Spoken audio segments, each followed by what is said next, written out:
attention, please. It's time for the final countdown.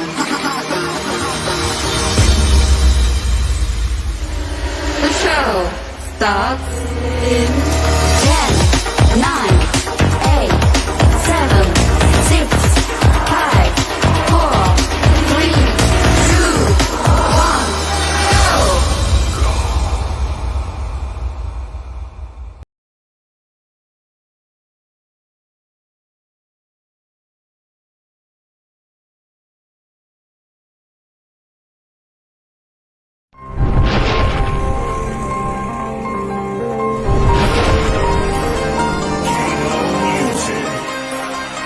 I'm from that dirt. I'm all about that dirt. I'm throwing dirt. I miss that dirt. Gotta get back to I'm a dirt trackaholic. Call it what you call it. Saturday night, I am so Kenny Wallace on that dirt. I miss that dirt. Gotta get back to it. I've been the Kenny Wallace of the rap game. Ever since I hit him with that dirt track thing. Now nationwide, everybody knows my name. They're like, mama, that's Kenny Montgomery. He sings that song we like. Yeah, boy, that's me. Roll out the trailer, I'm flossing. Them Hoosier tires glossing. Them cold kind we're tossing. They know I came to wreck it, yet I rarely bring out a caution. I hit the high side, boy, I park it for Brian Clausen. I do them like Kyle Larson. Watch me throw them sliders. Party in Victory Lane, and y'all boys ain't invited. Your mama gets excited when I pull up to unload. Even your grandpa talking about, man, that boy too cold. We don't sit on 24s, we don't ride on spinners. I'm posted up on them 15s with... Well, welcome again to Dirt 360 TV's coverage podcast. It is Wednesday night, and I have one of the coolest guests here, and we're going to be talking UAS Grand Nationals. I have one of the coolest guests that are be coming on, and that, of course, is from all the way from Western New York, is Ben Taft. But before we get there, what you just saw again, man, I mean, it makes my skin crawl because we know we are getting closer and closer to the UAS Grand Nationals. It is super, super awesome, and I can't wait. I mean, I know everybody is getting ready, like you see down there on that ticker. Road to the UAS Grand National, August 19th, 2023, right here on Dirt 360 TV's Facebook pay-per-view page. So where you're watching this is going to be the pay-per-view page. And then the UAS Grand National, September 16th, 2023, right there at Dirt 360 TV Facebook page. Man, and with further ado, man, I want to bring on this amazing guy. We got the same haircut. I just don't have the beard anymore because I was on national TV. But sitting right next to me right there, Mr. Ben Taft. How are you, brother? I'm doing just dandy. Bro, I had the beard, and then I went to Madeira, California, right for MAV TV. We did 3 episodes and stuff the last 3 months. And I went down there, and my hair, I dyed my hair, bro. Listen, this is... and I got called out on how many times it was crazy. But being on national TV and then watching myself back, after the tape delay and stuff when it comes out, and here's this gray hair, my shirt was unbuttoned. I look like a friggin' train wreck. And I was like, I started looking at I was looking at all the thumbnails from past videos I'd done, and my beard's a lot longer. And I went shorter for the summer, and I thought, it's like, man, I kind of like it a lot better shorter, so it may stay a while. No, you look good, bro. You look good. You look buff. I mean, from like here up, I look fit, man, bro. Down below, dude, I look like a pony keg. It is bad. It is terrible. And had a physical here a couple of days. Oh, dude, she's like, you need to lose weight. And I'm like, yeah, it was bad. I hadn't been to a doctor in, I don't even know, 14 years, something like that, up until like when I was 44, which was 2 years ago. And they did blood work. First time I had blood work done since I was a baby. And really? They're like, well, Mr. Taft, your cholesterol is a little bit high. And I was like, have I told you about my new smoker? because I had been smoking ribs and brisket and everything. That's right. You're talking about last time we were on here, Yep. whatever, like that, almost 9 months ago. You're talking about your smoker. Yep. Oh, okay. So good. So are you going? You're still going to bring some of that brisket and stuff like that to the track, right? I know. I bro. Actually, my stuff fairly portable. It's like, Oh. Hold on. Hello, race fans. We just want to sit there and put that up, ladies and gentlemen. You can in the comment section, put a comment out. It'll go and we'll post it up onto the screen there.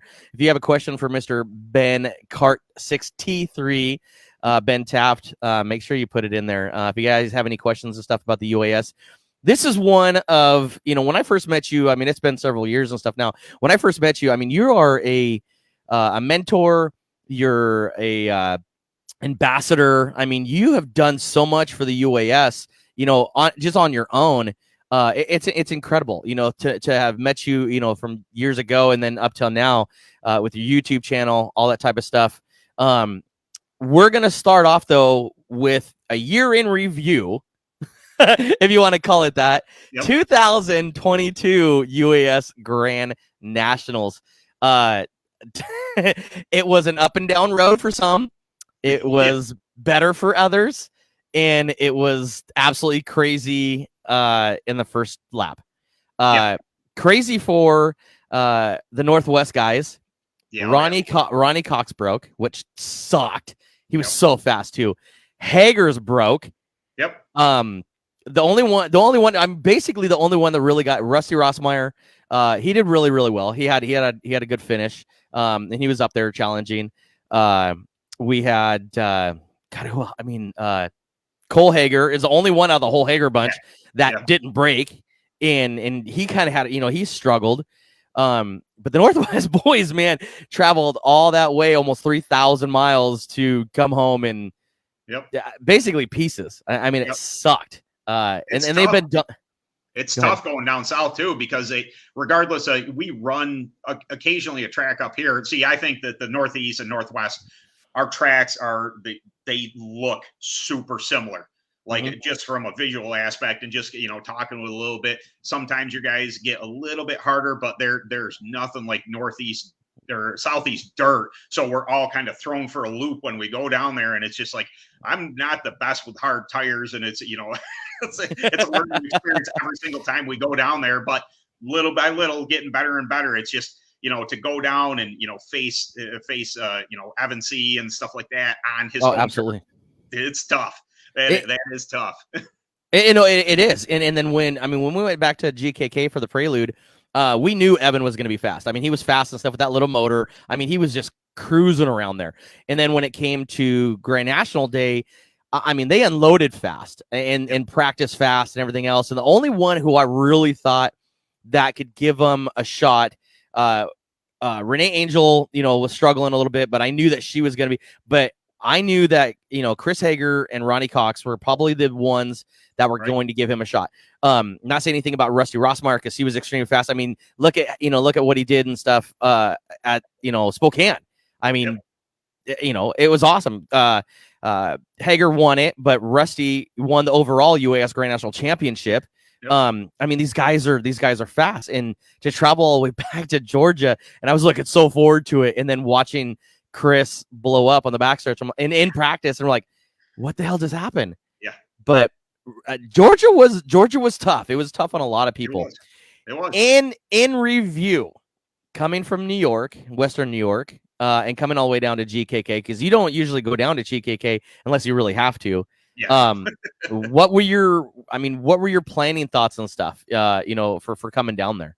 The whole reason I even I will say semi-retired from UAS racing. My local track had actually closed this year. It's not opening back up. Paradise, big quarter mile. Well, I had planned on just running KT 100 with a couple UAS races scheduled here and there, and that's what I was doing. I ran a little bit of Western and maybe Central one, something like that. But I fully every other week I was running KT 100 just for fun, just to kind of get back to grassroots type of thing. But then they announced that GKK was the Grand National for last year, and I was just like, I was talking to Walt. I'm like, hey, that's like a bucket list track for me, man. Right. PK, Possum Kingdom, I had been there. I'd been down to Florida, raced 2 tracks down there. GKK's, one of the, obviously your guys' big race in the winter there. The BK, Buddha, the BK. Yep. The BK. Buddha. Yep. Eventually I would love to get out there. It's just these bucket list ones. And as soon as I saw GKK, I'm like, all right, it's big and fast. That's the thing about, even though our Paradise Speedway up here being a quarter mile, it's slippery and, hard to get a hold of and all that. But the sensation of speed there, I mean, you're doing 80 entering turn 4. So I'm like, GKK is a big track. I'm wired for big, fast tracks. I'm like, cool, let's go. And Walt was on board. So, hey, let's race points. Let's do, put in one of our best efforts to date. And I was like, all right, cool. And just went after it. And I knew, again, going down south and facing those guys in their turf, you're already a step behind. There's, I talk about, the Evan and Robbie Yao and, Matt Hope and all those guys, they have elite speed. And I don't consider myself an elite speed guy yet, but the little bit, the little taste of how fast they're going and seeing it, knowing what I have to do, learning every time I go down, it makes me that much faster. And hopefully, I can get up there and I think finishing third in points, at least, to 2 past champions. I'm like, hey, well accomplished type of thing, No, and I totally agree with it. Watching Robbie Yao, he was up here, a few years back. You talking about the BK, and he won the BK. Yep. Evan's been fast when he's came into the BK. And then with the having the Florida race and everything down at Daytona, watching Evan crash on the front stretch and then basically get plowed.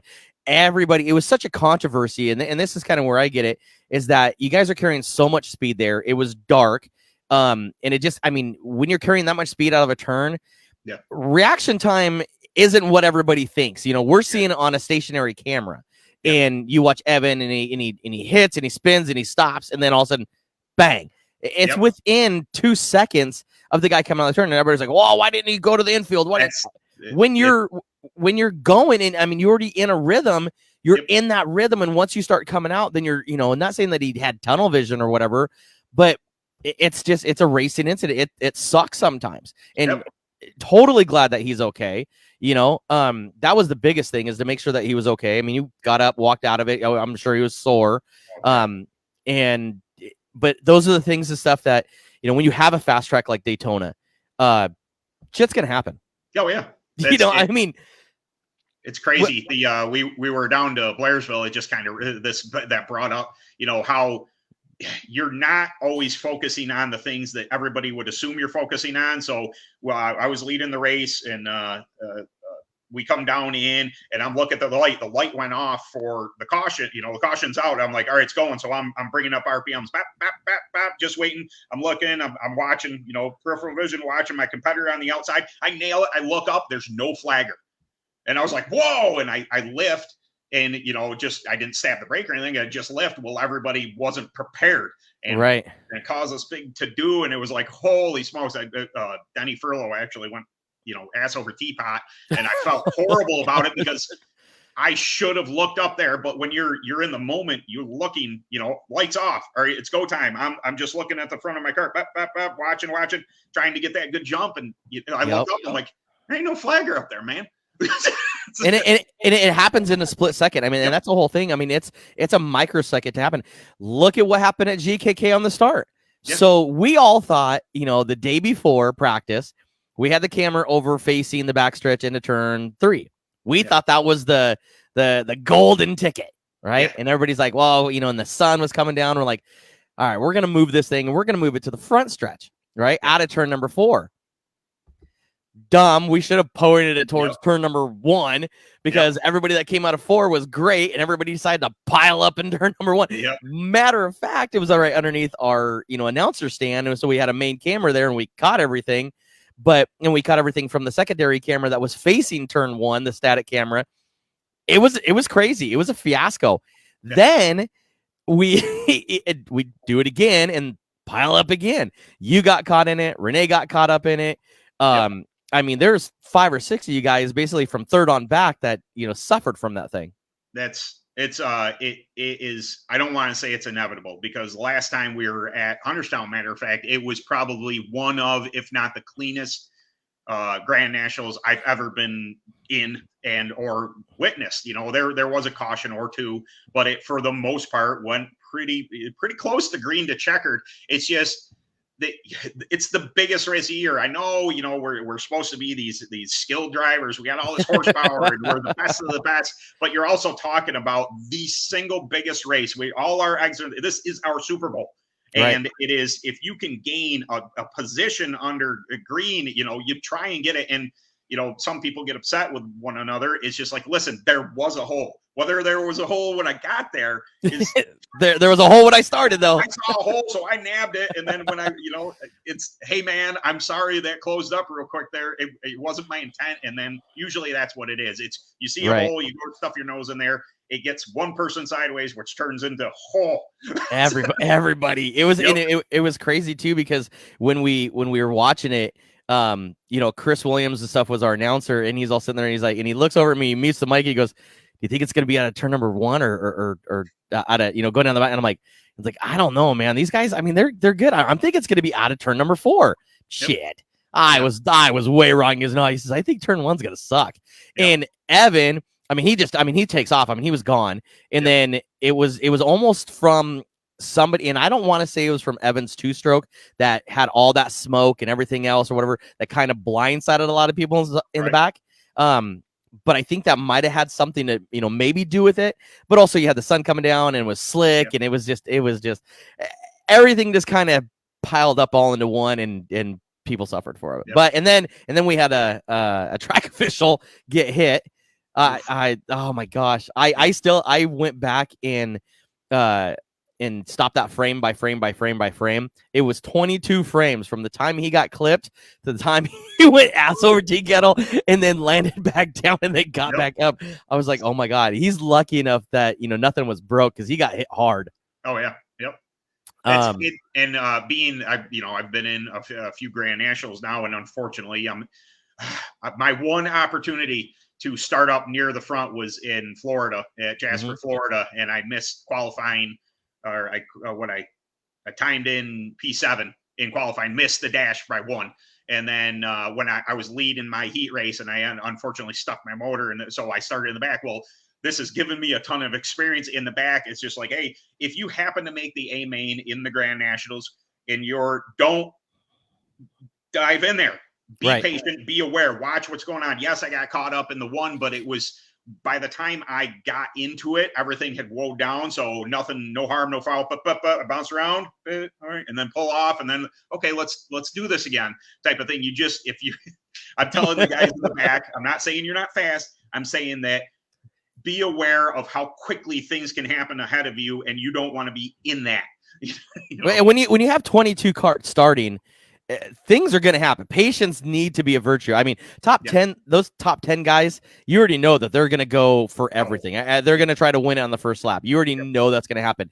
10 on back, it's almost kind of like if you sit back, you can actually drive around those guys, because they're going to have an idiot in there somewhere. And not saying anybody's an idiot. I'm just saying that somebody might be drive over.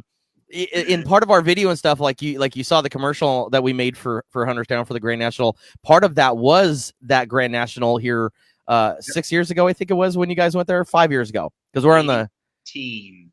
I think it was 18. 2021 to 2023. Yeah, so 5 years ago. Yep. Yeah, because I've been with the UAS for 4 years now. We've done 4 of them.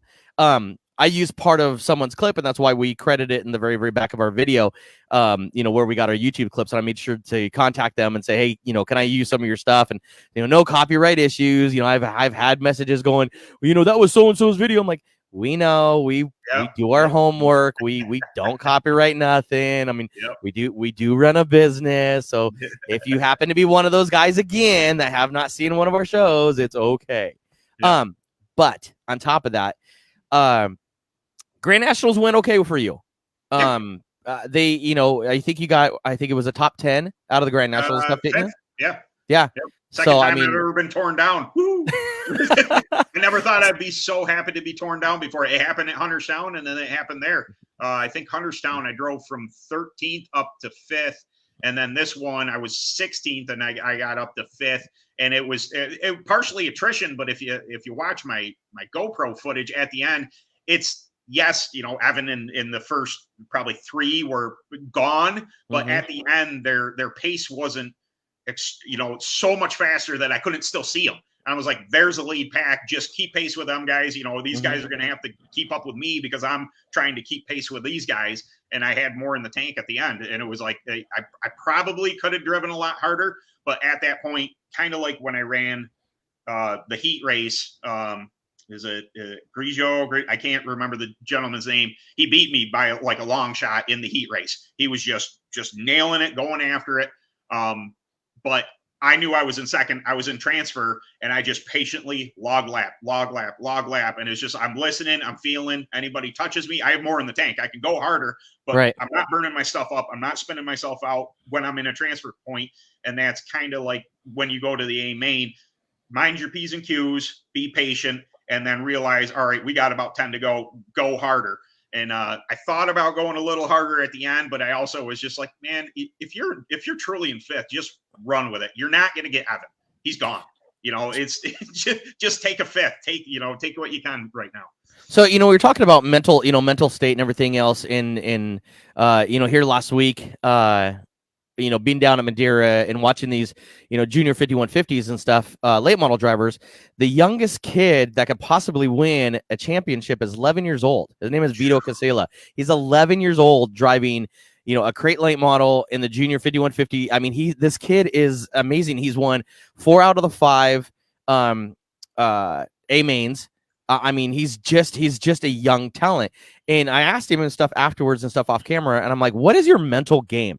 I mean, you're 11. You haven't even matured yet, but I mean, he is so much, more mature than you would think as 11-year-old. I mean, his mindset and in the way he talks and the way he, conducts himself, and especially behind that race car. I mean, a 3,400-pound race car, and this 11-year-old. I mean, he's no bigger than a minute.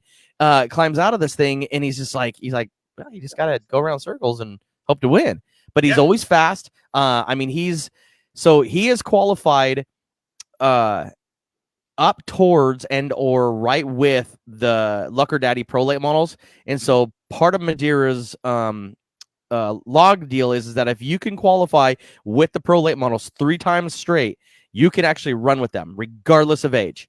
Wow. And so he got the opportunity. He decided not to because he wanted to save his equipment stuff for, his championship, of course. I mean, I think he's already got it locked in. There's only about 4 races and stuff left when we go back there in October.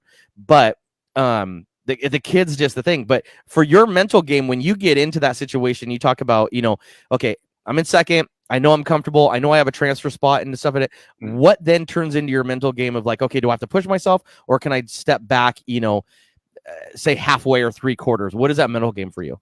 Yeah, it's tough because we don't have mirrors.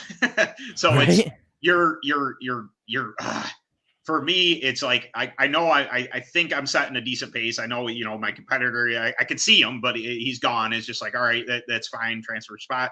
But it's just like, am I holding somebody up? So I'm driving not to the edge, just to the edge. Like I was just like, we're gonna go as hard as we can without being out of control type of thing. But that's a patience thing. That is something I have not had.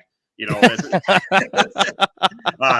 one point in time, Bobby Baldwin was the administrator for it was the Empire UAS, and he had to call me out on Bob's 4-cycle, and he's just like, anybody not get hit by Ben this season? I was like, whoa. He did it on Bob's 4-cycle on the forum? Yeah. Such a deep burn. Oh, it was. Oh. Hey, well, at least they're talking. At least they're talking about you. Yeah. And it was at the time I had, stepped over the edge of being fast enough to win, and it was a newfound speed. Like I was finally getting set up. I was finally understanding tires. I was finally, my motor was in sync with what I was doing. And then things would come on at the end of a race, and it's like, hey, everybody's in my way, just move, And it was never malicious though. That's the thing. If anybody's ever had a conversation with me, I won't take people out on purpose. It's not in my, Your I'm DNA. not wired like that. Yeah. But I'm an opportunist, and if you leave the door even slightly open, I'm aggressive enough that I will try and go for it.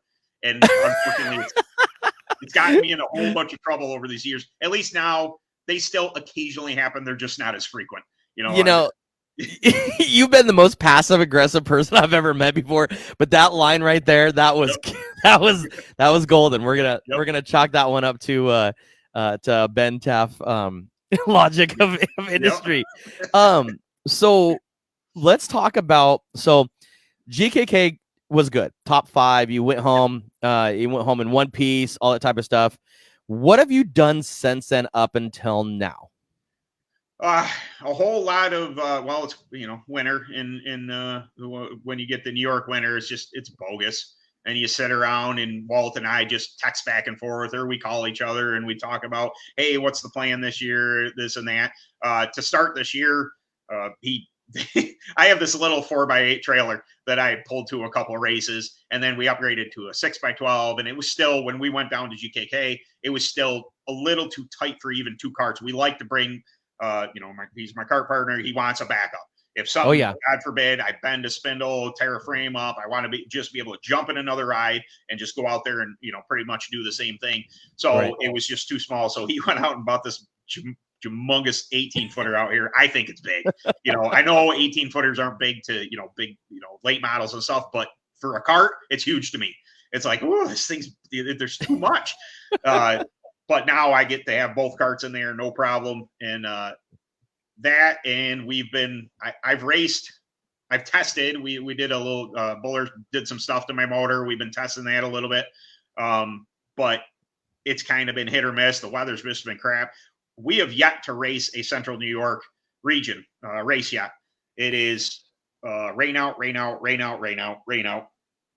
Supposedly this Friday at Turkey Trot, which is almost by Vermont, it's 4.5 hours in New York from me, but it's right next to Vermont. That's going to be a quarter point race if we race. Just check the weather, 50% chance. I'm like, mother.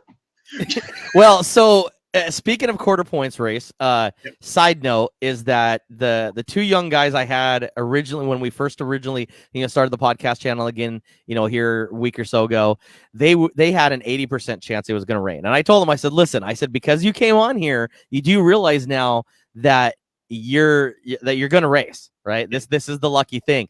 Yep. And they went no rain, cloud cover, all type of stuff, very, very fast track, no rain at all. So this is the lucky deal. You will get your quarter points race in.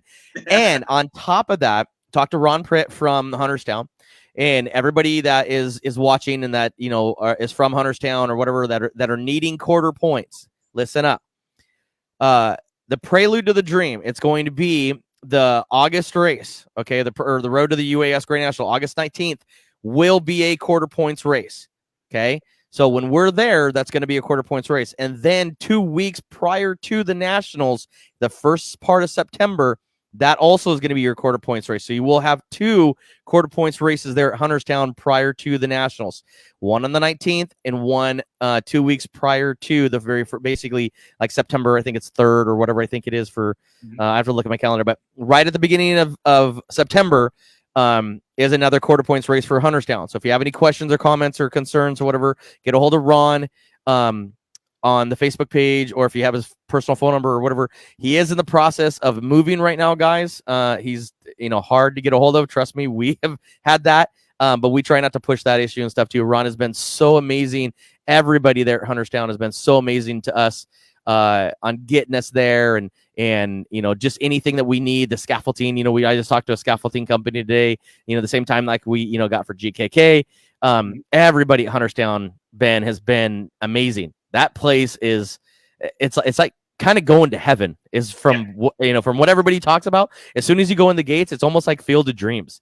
Yeah, it's a super nice facility. We've been running there for, I mentioned Bobby Baldwin and Empire. We've been running there for years, and it's a love-hate relationship at Hunterstown. it's more hate than love, but when it does, it loves me dearly when I do well there. September 2nd. I just looked on my calendar here. Okay, yeah. So yeah, I thought it was 3rd, but okay, Yep. yeah, you're right. Good. Yep. So gearing up for the 2023 UAS Great Nationals, which is about 4 hours or so, basically a rock throw from your place instead of coming all the way out here to the West Coast. What's your mindset? I mean, because you've had all these rain dates and stuff there in New York, Virginia, all that, I mean, what is your mindset now? You haven't had a lot of seat time. Are you ready for the Nationals? Currently, no. I think I just made a chassis change. I went back to something I know a little better. I was on the Scythe last year. It did really well, especially down south. I think that chassis has a ton of entry speed into the chute, but up here it was missing a little something. So I went back to a Recon, which I have a crap ton of wins on a Recon. So I get back to something that I know a little better, and I picked up a win at Blairsville on that chassis. So I'm like, all right, now, get back to square again, to where I'm not searching. It's not that the chassis wasn't bad or was bad. It's just, it was unfamiliar to what I was used to racing. So hopefully get back on that and everything goes swimmingly. I was on a Recon in 2018 when I went to Hunterstown, and that performed well there. I think I turned my fastest lap in the 18 race on like lap 17. So it was coming on at the end, which is beautiful. I absolutely love that. But I don't know.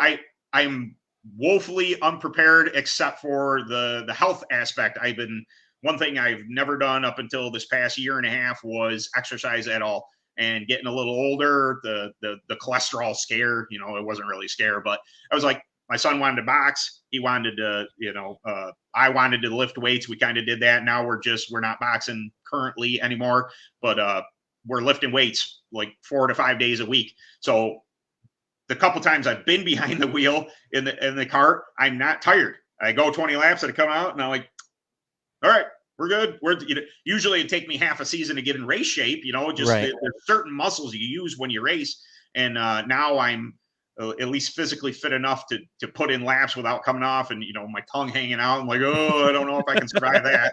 I'm good at that aspect. I just need to get more time. We were talking to, when we were there in Spokane, and Jordan Stout, he ended the main event, short. And I asked him and stuff back then. I'm like, hey, what's going on? He goes, dude, he says, because I talked to him afterwards and all that. And I'm like, what happened? I said, did something break or whatever the case is? Because if you remember, he flipped over there in turn 1 and 2. Yep. And that kind of hurt him. But I asked him, I said, is that something that you got, that was because of that or whatever? He goes, no, I do. He goes, I'm fat. He goes, I was physically tired. He says, I physically could not do it anymore. And I looked at myself and I couldn't do it. So I pulled off. Yep. And I didn't you realize on how much, back when I was doing it, I look back and I'm like, oh man, I was 160 pounds, 180 pounds. I was more physically fit than I am now. And, now I'm 260 and, almost diabetic and, fat. And it's like, okay, hold on. Now the doctor says, okay, no, you got to do this. And I'm like, oh, you talk about the scare. I just turned 46 and I was like, oh shit. This is not okay. What do we need to do? Eat more celery and, protein and do all that. And so I'm on this, whatever crap diet, but I drive truck for a living on top of doing all this, and I work 60-hour weeks. I'm sitting on my butt. So I come home and I'm tired. Yep. It is just, it's crazy. For years, my boss rides bicycles. He did the, racing thing and all that. And, oh, cool. Right. Just quick, ladies and gentlemen, if you do make a comment and stuff like that, if you have a question or comment or whatever for Ben, we do put him up here. We've got an awesome producer and stuff that clicks the link and shows him up here and says, hey, look. But hey, Ben, thank you for the information video that helped the gang on Better Off the Track. Hope to see you at Hunterstown event. Sorry, go ahead. But we just want to tell the folks at home that your comments do get seen, and we want to make sure that if you have something to say to Ben, or call him a goober or something like that, or say that his hair products don't work, then you would be correct, sir. but keep going. You talk about physical. It's just my boss. He always did the bike racing, and he's always a physically fit guy. and everything. And he always, come on, go for a bike ride. I'm like, are you nuts? Why would anybody do that? Mhm. And my old man, Tim, which a lot of the UAS guys know, he used to bodybuild when I was young, and I'm familiar with it. I just never really got into it. It's just not my thing. I was always, chasing girls or sports or whatever it was. And it finally got to the point where I'm always competitive, and I just needed to switch my focus to be competitive almost with myself. Like, hey man, I'm 46. I turned 46 in April. So it's like it's counting down. It is. Like, what's your quality of life going to be if you're, gaining all this weight and getting out of breath walking upstairs? Mhm. So I just turned that competitive thing into, hey, let's go lift. And I love it so much now that I literally go from my work 8 hours. I get out of, I do body work on cars, and I go up, and the gym's right around the corner, and I go to the gym and I lift weights. Yes, I'm tired from the day of work, but you can shut your brain off. Hey, this thing's heavy. Pick it up. Excellent. Do it again. You're not thinking about bills. You're not thinking about racing. You're not thinking about anything. It's you and that weight, and do it. And it's just like you feel accomplished afterwards. It's like, hey man, that wasn't so bad, And it's turned into a thing to where it's like I get grumpy if 2-3 days away from the gym. I'm like, all right, this is getting old. Gotta go pick up stuff. and it's a mind over matter. It's a physical aspect of that. You got to train your mind. And just like anything, it takes 2 weeks to learn a habit. It takes 2 years to break that habit. Yeah, oh yeah. And that's the sad part about it is that I have 2 boys and stuff now, Aiden and Chase, that are 8 and 6, and I mean, to try to physically keep up with those guys, and they're constantly like, okay, let's go. Dad, let's play this. I'm like, dude, bro, I'm just so tired. And they're like, okay, and then they go off, play with themselves or like that, and then you're like, God, you sound like an idiot. I'm like, okay, so I get up, and you push yourself, and once you push yourself and you do all that, mind you, at the end, you're like, oh, okay, guys, time for bed, time for showers. And then you're sitting on the couch going, what the shit just happened? Yep.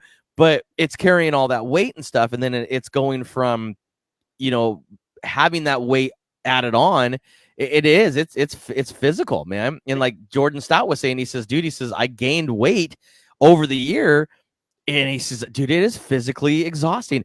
And to drive a UAS cart, that is physically exhausting. I mean, by the end of it, I've seen some of the physically fit guys come out and just go, ugh, holy crap. Yep. I mean, GKK for one. Yep. I mean, that is a physically fit Yep. track. You have to be physically fit to drive that. Hunterstown, after all the videos and stuff I've seen, that thing is fast. It is fast. And I think Evan set new track record the last time we were there, and is it 8.9 or something like that? I mean, what's it? That's flat Maybe moving. It wasn't that fast. Was it 9 seconds? I don't know, but it was. It was a good clip, faster than everybody else. I'm like, whoa, that's cooking. That's fast. It is. You carry so much speed through the corner there. It's crazy, but it's a bull ring basic. It's a 5th mile, so you're moving on it, but it is a short track. So, right. Yep. So when the mindset after GKK came out, and the proposals and stuff about, where the UAS is going to go next, and, where the Grand Nationals and stuff. And then when Mark and the UAS team says, you know what, we're going back to Hunterstown.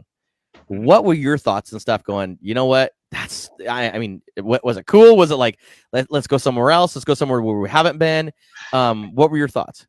So I'm torn, and it's more super happy going to Hunterstown, excellent facility, this and that. The only thing is, it's just like, hey, we're racing up north. We're racing in your neck of the woods. It's like, you kind of not, because they still run hard tires there. They still run Maxxis. They still run tires that are, I don't consider northern tires. We run Burris 33s and Vega Yellows up north. That's what we run, and it's kind of that soft, mushy track.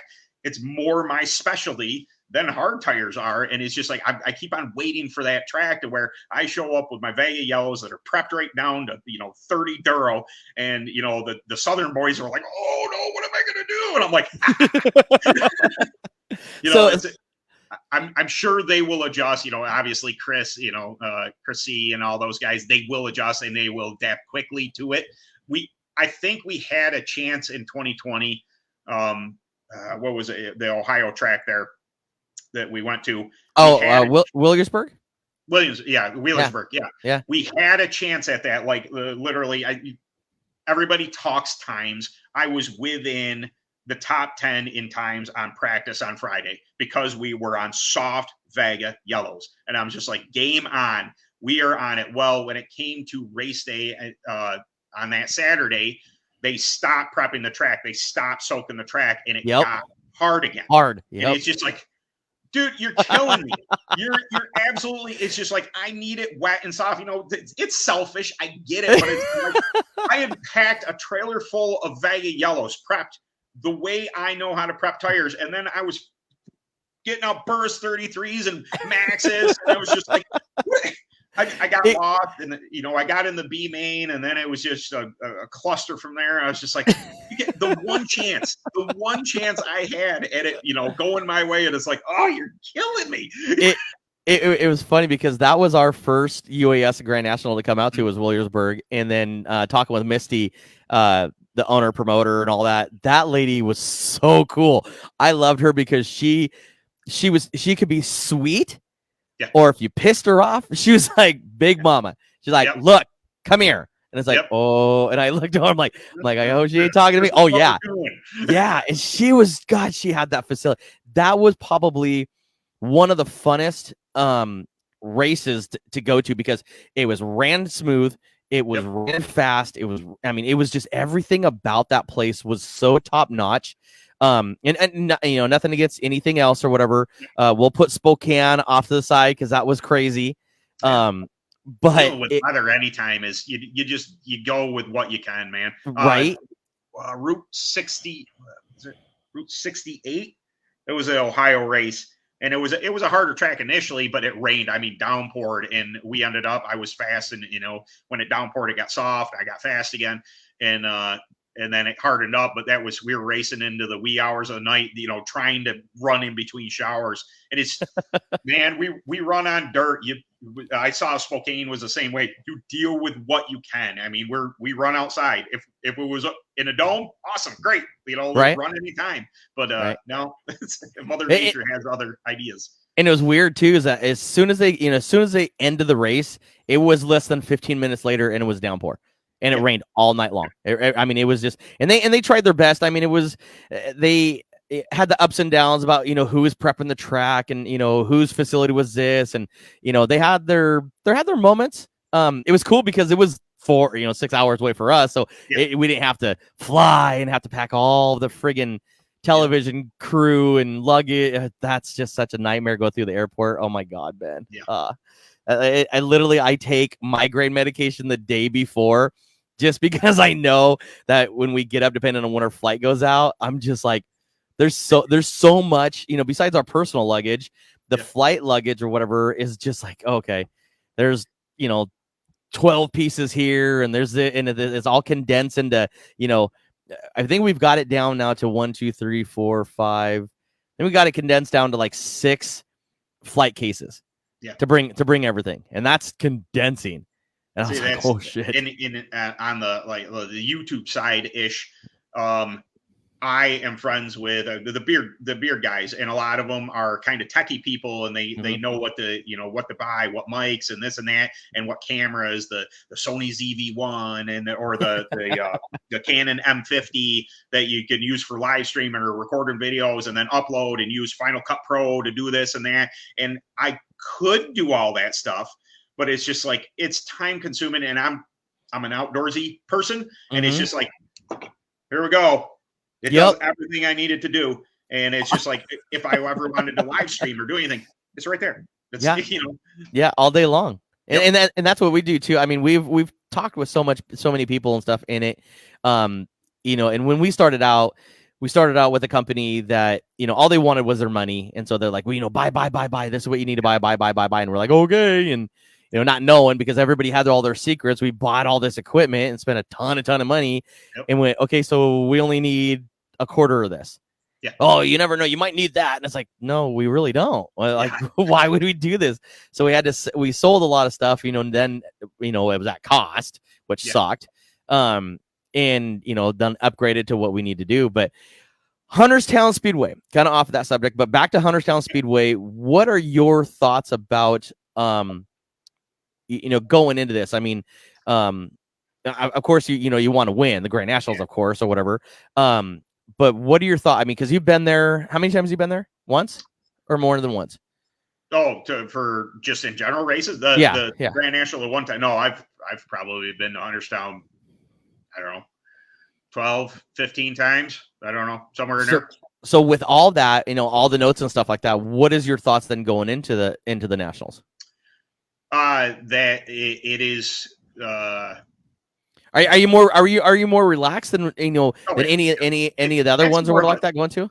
That's more of an age thing and how long I've been doing this than everybody wants to win. Everybody wants to do the best they can. And my goal every Grand National is to get into the show. I know that, maybe I should, the mentality should be like, I'm going to win. I'm going to go. I'm going to set pole. I'm going to sit, I'm going to be in the dash for cash and stuff like that. But the reality is that there are some super, super fast people with premium equipment that know what they're doing, and they're all phenomenal at what they do. And if I can just get close to them, if I can just get in the show, and maybe I can hit on something to go and compete with them, that's my mentality going in. But Hunterstown is just in general a phenomenal facility. Real easy to get to, right off the highway type of thing. Nice, there's gravel everywhere, nice grass where you pit and stuff like that, nice paved grid.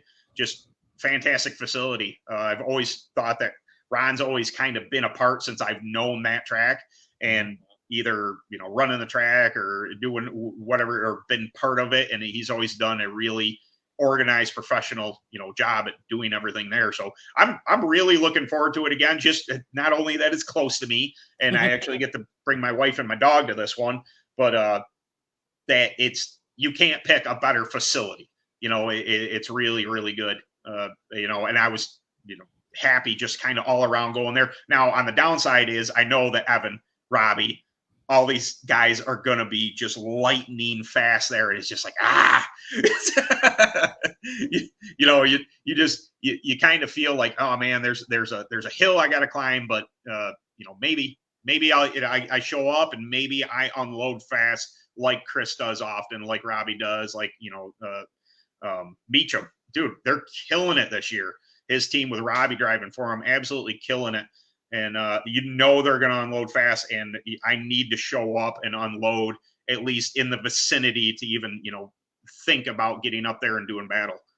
So if you could pick the top 5 going into the UAS Grand Nationals, now mind you, weather permitting, and I sure hope, man, when we go back there, like that, it doesn't rain. I really that whole R word or whatever just sucks. Yeah. But the prelude of whatever is going to be, because there's going to be a lot of the guys from Virginia, Carolinas, New York, every East Coast team, I think, from Michigan up towards, there are going to be there. So, I'm assuming, and this is again just an assumption, probably a good 20, maybe 25 UAS competitors that are going to be for the Grand Nationals, if not even more. Right. Plus you got the KT guys, plus you got the clone guys, plus you have the Champ Kart guys. You have a lot of these guys sort of like that are going to be there. It's going to set the pace on who's going to be fast for the Nationals. Oh yeah. Absolutely. Because if you don't race there all the time, it's just like going back, to when last year when GKK when Green started the Prelude, because they started the Prelude last year. The road to the Grand National. It was Green's deal. And he sat there and he goes, this is what I want to do. This is how I want to set it up. Can we do it? And I'm like, dude, we'll come do anything, man. We'll come film.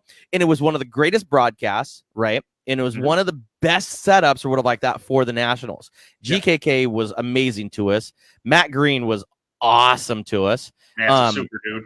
Yep. Dude, he's so, and I still got to get him, some video clips and stuff like that of the road to the Grand Nationals, and I still haven't done it. I've just been so busy trying to get this done. And then with Madeira and everything else. But if you could pick 5 guys that are going to be in the top 5 going into the Nationals, who's your top 5 pick? Oof. I know. Put you this is where last time this is where we put you on the spot. I mean, yeah. Now, see, I want to give the Northerners, at least one guy in there, and maybe. But see, this is the thing too. I heard Robbie Yao's not coming to the Nationals. Oh, I was gonna say because he lost everything or whatever after GKK. They sold everything unless he has it on his own. Oh, he's been Robbie Yao's been running for Meacham. Meacham. He is running Meacham stuff. Yeah. Matt ran for. Okay, because what's his name out of California? Yeah. He's not running for him no more. Yeah. No. Robbie's been piloting Meacham's Jawa ride, and he's been super fast. I know that, and I know that Evan has been testing the new UMAX chassis, and they're trying to. I think it has a lot of potential for a lot of speed. They're again kind of reference back to when I said I went back to the recon over the Scythe. I think that they're having that experience with they were so used to the rival, they knew what the UMAX rival did, and this new chassis isn't giving them fits. I think it's going to be faster. It's just finding out what it needs. Well, in this process, Evan is going against a super fast Robbie Yao in Meacham stuff. So it's Meacham stuff's always fast. Those two most definitely are going to be up there. And it really depends, what kind of crew comes up. What gentleman's name is it? Anderson. He's super fast. I was going to say somebody from the Northeast. So I have Kyle Pease should be super quick. He's really coming to his own with tires and stuff. I think he's going to be super fast there. Possibly my buddy Wendell Jr. He should be fast there. So that's who I have. I have a list here. Okay, yep. And you tell me what you think. So Richard Deem, aka Rich, he's going to be running a Yamaha and a UAS. 63 years old. Ooh, one of the baddest ass drivers, sort of like that. Pushing 63, bro. Yep. Jensen, he's going to be running junior UAS in Yamaha. Mm-hmm. He's 15 years old. Nice. Steve Weldon Jr. We're going to have him on the show. We got to get him set up or whatever here, sometime next week. He's going to, of course, be driving the UAS. Yep. Man, there's this guy. I really don't know him much or whatever like that. I think they called him the Leprechaun when I was at Williamsburg, named Ben Taft. He's going to be driving a UAS. That guy will be lucky to make the show. And then Melissa Boots be driving a clone. Yep. I heard she is like a Renee Angel of the East Coast. Like she's badass. Fast. Yep. So I've never actually met her, but I've heard the same thing that she is really, really fast. And it's just like awesome. That's I still reminisce sometimes about Michaela Stark, who won the championship way back and she was just so fast. And with that Route 68 race, she came from the back. We both were caught up in the same rack towards the end of the race. And I was trying to follow her up through, and she was just like, I'm like, all right, well, bye. And then the thing is that, one of the young ladies down at Madera, California, Kylie, it's Kylie, right? Glick. So this young lady right here, Glick Racing, right? Her name is Kylie. Very, very first time in a junior 5150 late model, right? Last weekend, did an outstanding job. Okay. This young lady didn't cause an accident, didn't get into nobody, ran her line, was fast, was competitive, did everything that she needed to do. And I'm telling you what, this young lady has a shot. You talk about like Haley Deegan. Haley Deegan started out in the junior 5150, went up, and then went up into ARCA, went up into truck, went into, and then now look at her. I mean, she's into, Bush cars. I mean, she's, but having young ladies like this, and it says, it was a lot of fun. I appreciate everything you did. Young lady, I didn't do anything. I didn't do nothing besides encourage you. Yeah, Kylie. We were sitting there, and we went and talked to, some of the people and stuff that we hadn't seen, through through MAV TV's coverage or whatever. So we went and talked, and this young lady happened to be standing by her car, and we, did like a short little interview and stuff with her, and told us, she was brand new and all that. And I'd like to get her on the show too. Once the nationals and stuff kind of calm down a little bit, we're kind of hit back and forth. We're pushing, of course, the UAS Kart Nationals, but if you guys want to be on the show, if you guys want to sit there and talk about who you are, talk about your teams, talk about, everything you do. And we're going to get into some of the things that Ben does on the side. And that's his YouTube stuff. If you guys want to talk about that type of stuff, utilize us in the aspect of this is free, guys. This is, we, if you have, if you're un-PG 13, we talk shit. it's just straight up. I mean, we talk, man. It's a cool podcast. It's everything that you guys want to talk about, and without the cold beer and loud music, I guess. But it's kind of I really want to get, and this is a funny thing. We're gonna get Kenny Wallace. We talk back and forth off Snapchat and everything else too for the longest time. And when he starts slowing down a little bit and is modified, I'm gonna get him on here. Have you ever seen some of his Snapchat stuff?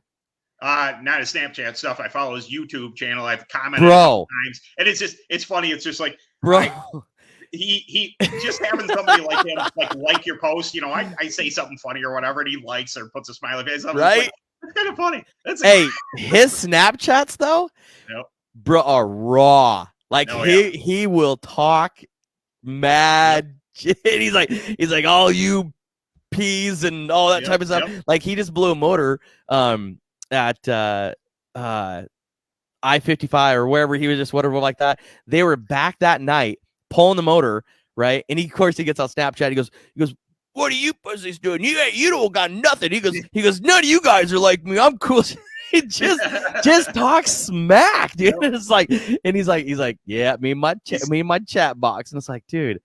It's funny that, to some people, personalities like yours or mine, it's just like, oh, you guys are, really out there, put yourself out there. So it's like, we don't hold a candle to Kenny Wallace, man. Not even close. He's such a firecracker. It's like, holy smokes, dude. Whoa. And if he gets on Snapchat to talk about it, it is, it takes, so I asked him one time, I mean, I actually got to interview him, like on a side note or whatever. And I asked him, I was like, dude, you go from TV Kenny to YouTube Kenny to Snapchat Kenny, and he goes, bro, he says, Cam just looks at me and walks away.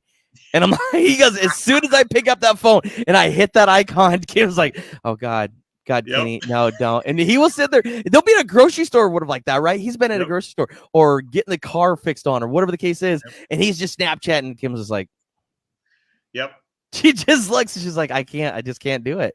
But, kind of back to, the young ladies and everything else, and that, and having the ladies in this sport, and especially someone like Melissa or Renee Angel. I mean, Renee Angel here on the West Coast, I mean, she's a champion. I mean, she's a gangster. One of the other young ladies that we're going to have, who's going to be driving in a junior UAS, is Boley. She's going to be on. Yeah. And so we're going to talk to Scott. We're going to talk to Tyler. She's been doing awesome when it comes to SoCal Yamaha races. She's going to be running, that type of, she's going to be running the last year in junior UAS because she turns 18, right? And then she moves up to you guys, and now you're going to have to battle with her. Love KT 100. There's something about it. So, rewind 20 years, started off did half a year of flathead. And then it just struggled.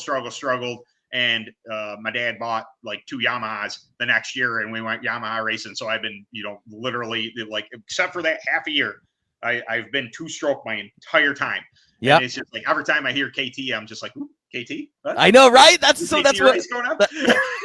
Remember the old the flathead Briggs, the open motors, stuff like that, the dual alcohol and the straight pipe, and we used to run those. And then when KT came around, I ran KT light, KT heavy, and then when the sedans and the TT75s came out, the super stocks and open, and bro, the 2-cycle stuff. But KT, the original 77 KT, right? If it had the 77 stamp on the back of it, the old school one.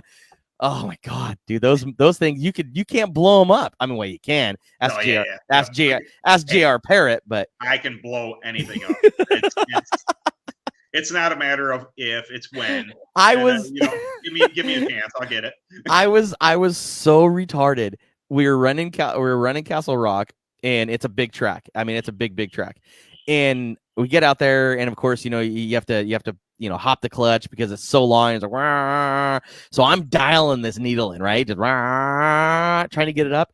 Well, I'm getting it up on the pipe, and I'm like, okay, cool. So I open it up, right, and I'm counting 1, 2 1/4. I'm like, okay, cool. And then it just kind of goes, rah, rah, rah, rah. I'm thinking, oh, okay, too fat. So I crank it back down. Well, my dumb, I cranked the high instead of the low, and I left the low all the way closed, and I'm like, I'm like, what the hell? And all of a sudden it goes, ew. I'm like, huh, that'll sound good. And I didn't even make it into turn 3, and I'm like, this ain't good. I come back, and it stuck, and it was, the ring was just black, and I took it back to Collins. I'm like, something happened. He pulls the head up, and he goes, what did you do? And I'm like, I don't know. It was whining, and it was crying. It was ready to go. I mean, it said, give me more, and then it just stopped. He's like, you need a new cylinder. Hit this one. It just scored it badly. YouTube, you started this about a year or so ago, 2 years ago. What made you start this YouTube channel? I mean, you talk about anything. You talk about chassis, you talk about tires, talk about tire prep. I mean, you are all across the board when it comes to your YouTube stuff. Talk to the people and stuff at home that either has not seen your YouTube channel or kind of want to know why you started this.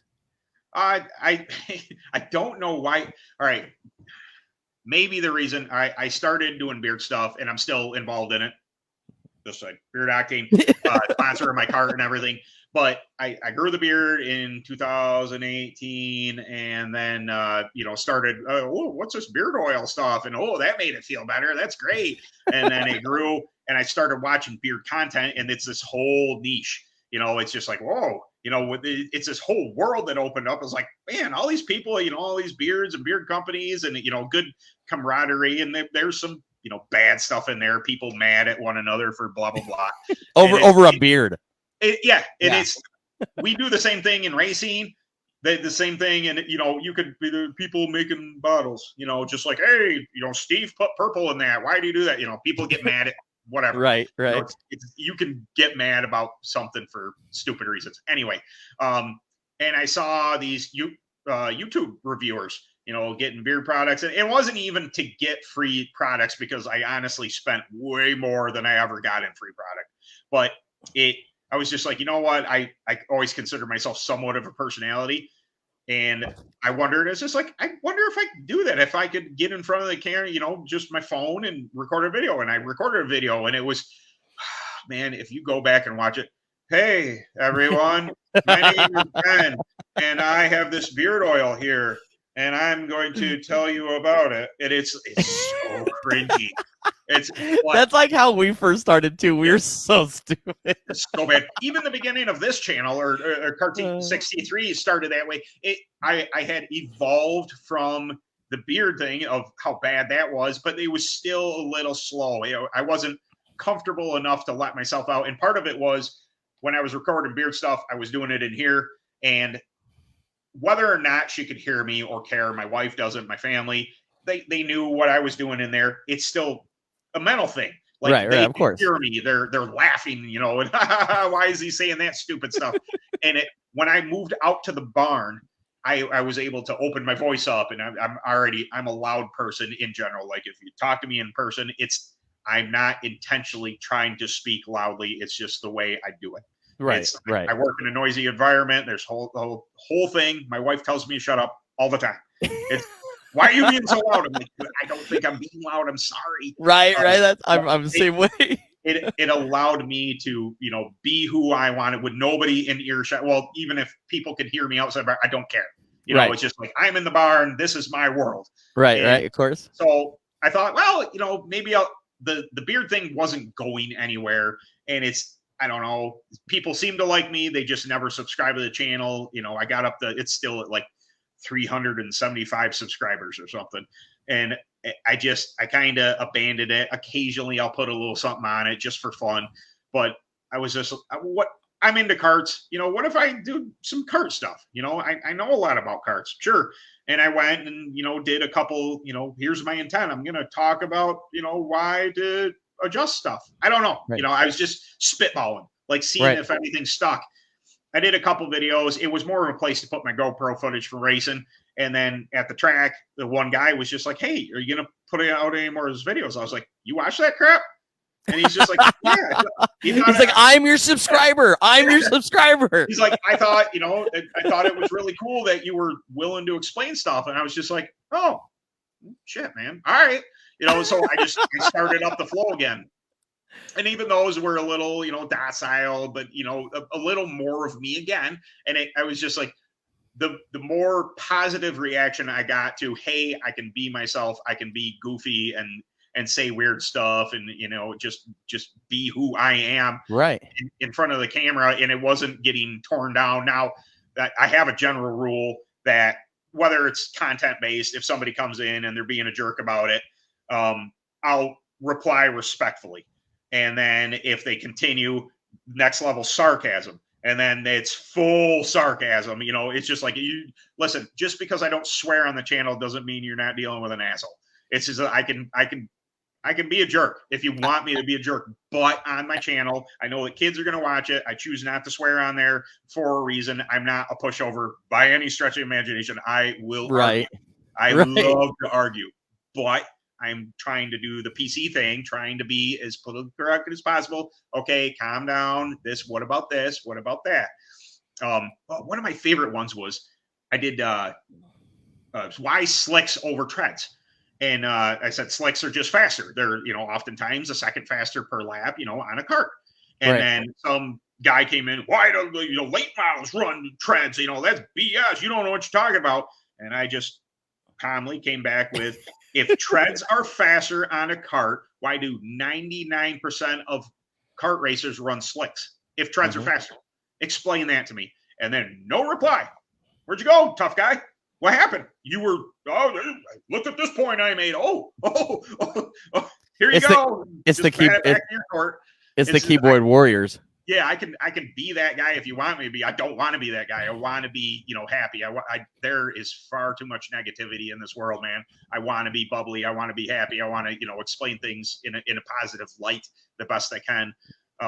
But it just kind of snowballed from there. And like, I have a video due tomorrow, and I say due because it's the pressure I put on myself to continue the growth of the channel. If I don't put out 2 videos a week, if I don't put out an occasional short on YouTube, my numbers go down. And it's again, that competitive thing it isn't a financial thing. Matter of fact, how I get paid through YouTube has been cut drastically this year. So I'm not making nearly what I did even at the end of last year when I finally got monetized. And it's just like, well, it helps with racing, but it's even less now. And it's just like, how much content do you want me to do here, man? Well, it was fun. It was funny and stuff is because, we've done so many, of these broadcasts and stuff throughout the years. And then now, it's like, we're going to start getting back more into it, on a weekly basis. Just, once the nationals and everything else, but, we've changed a lot of our, video coverage, stuff. We've upgraded, we've got bigger and better things. We've really hooked up with a great, it's another production company, but it has the great assets and stuff that we've been able to work with side by side. Some of the stuff that they know, I know now. Some of the stuff that they didn't know that I know that, it brought over to them. So it's a great working relationship, which is awesome to be able to, give back to you guys. Because that's theoretically what this is about, just like your YouTube channel is to give back. So we're going to start posting a lot of these on YouTube, starting to post, just informational stuff or whatever, on YouTube. Just because they're like, well, Facebook and we can't find it in the archive or whatever. So we're going through all of our stuff and then slowly but surely, and it takes forever to post on YouTube, especially if it's long, because then you got to sit there and wait for it to upload, and then it's got to process and all that type of stuff too. But you gotta check it, make sure there's no music. And I was the monetization is awesome, isn't it? I was surfacing some tires, and the ever so slight drumbeat of a song came through, and it was just like, this is demonetized. The copyright infringement. I was like, demonetized for what? And I went back and I'm like, that? Yep. You pulled monetization on my video because of that. So I went and I had I went back into my phone and I turned down all the level, and then I did like a voiceover over it. just to cut the thing out. And I was just like, I mean, it's not that big of a deal, but also it's just like, hey, dude, are you serious? That you can, all you can hear is, and then in the background it's like, I mean, you demonetize me for that. Yeah, no. The weirdest thing is when we were in GKK, is when we first started, hearing Facebook, their meta part of it, and YouTube are, of course, together, but they have such high sensitivity that the music that was playing at GKK that way overheard, because we have mics and stuff on some of our speed shot cameras and all that, but because it's way over there and it was somebody's ringtone, it caught it. And so when we were sitting there and we were uploading it and stuff, it monetized it and said, hey, I have copyright infringements. Well, we had to actually buy a license, an audio license, just in case. So on all of our stuff that we live broadcast, you'll see on there, license, you will have our license number and who it's by and all that. And I can't even remember. I don't even remember where the hell it's even at. I got to look for it again, but I got to talk to Jeremy. But we have to put that in the disclosure and say any and all video or audio that is not licensed, personally licensed to us, we do not own. Yeah. This is their license and stuff that we can be able to play it. Yeah. So dumb. Yep. Now if we don't go live, right? If we don't do the pay-per-view, it's perfectly fine. Yeah. But if we do, as soon as we start making any sort of income, they are all over it.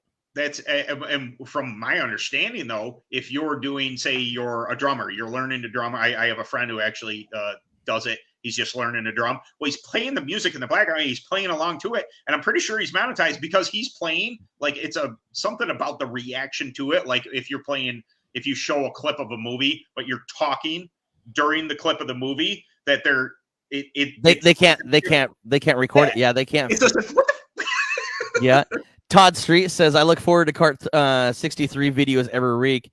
Really appreciate all he does. And it is, some of the things or whatever you do, it has really, really helped a lot of these people. I mean, you see the comments and, I went back and started looking at some of the stuff, too. And, and I follow your page and everything else. And so when it comes up on my phone, I'm like, oh, okay, I gotta watch Ben here real quick. And, and I don't watch all of it all the time because usually I'm busy or whatever. But I mean, I watch a good 10, 15 minutes of it to get some of it.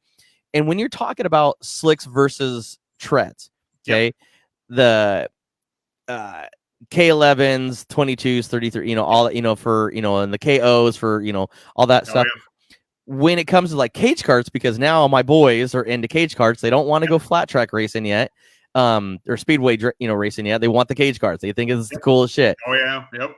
Oh God, it's so much money. Yeah. Yep.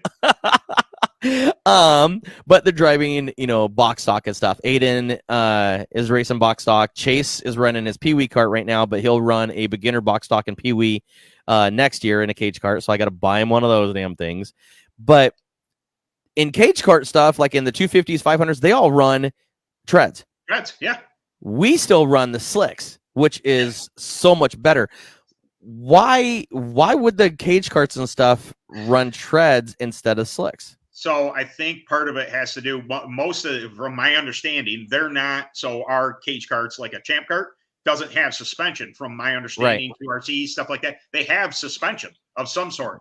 So there's something about the movement of the axles and the tires, and they're able to adjust to the surface that they're on, that the treads actually, it makes sense.